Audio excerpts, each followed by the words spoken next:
Hi, I'm Tamzin, and this is my Kinesis Tripster 80 Plus, and this is my story. I'm at 155, 161, 170. Yeah. Two more to go. It might need a few more pumps. Just start pumping from there because you've got the entire system is now at that pressure. Just start pumping. And it should make some bang noises. There you go. Is that it? Ooh, Yeah. excellent. Thank you. I've been cycling since I got my cycling proficiency. Sometime in primary school. So yeah, I've been cycling on the roads since then. Mostly at that time for a paper round, and I think we were about 2 stolen bikes in, and obviously my parents were fairly fed up with that.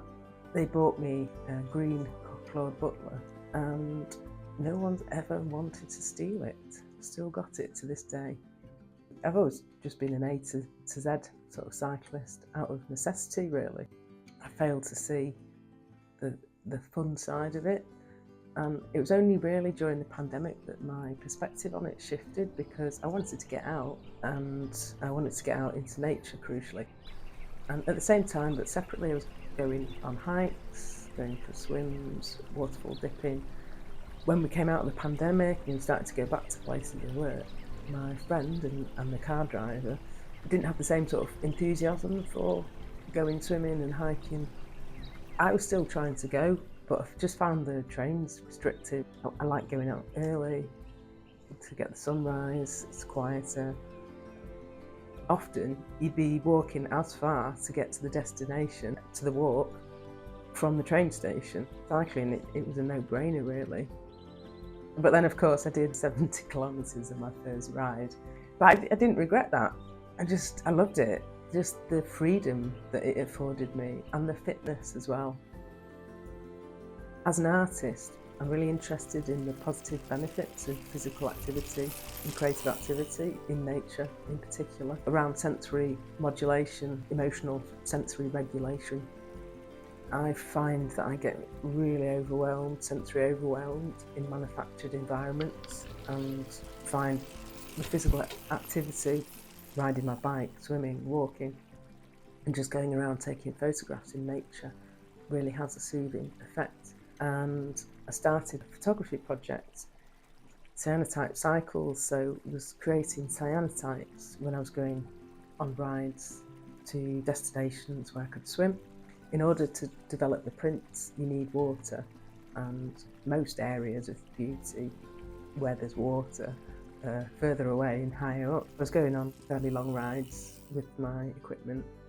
A few too many times where the terrain just really wasn't good on the Claude Butler, and I was dragging a heavy bike across all these rocks and stones and things, and bearings in the crankset broke in a fairly spectacular way coming down a hill. It just became obvious that I needed to look at the sort of rides that I was doing, why I was doing, what I was using, and what I needed in order to do those things in comfort.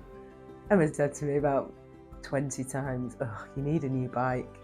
But for what you're doing and how you're doing it, you need a bike to match that."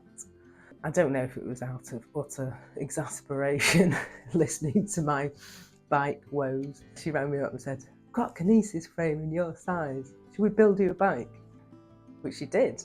The use of we is fairly generous because I had minimal input into the physical building of the bike. But just watching Emma and her aptitude around the bike, her explaining things to me, and just seeing how the bike was put together has definitely increased my confidence in just general maintenance.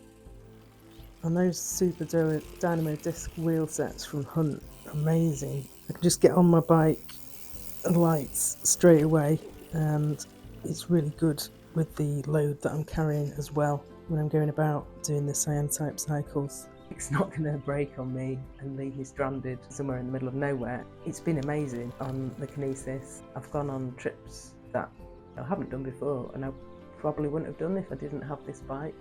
So it's really opened up things with regards to how I can do my art projects, and just generally get out on the bike and enjoy being on the bike.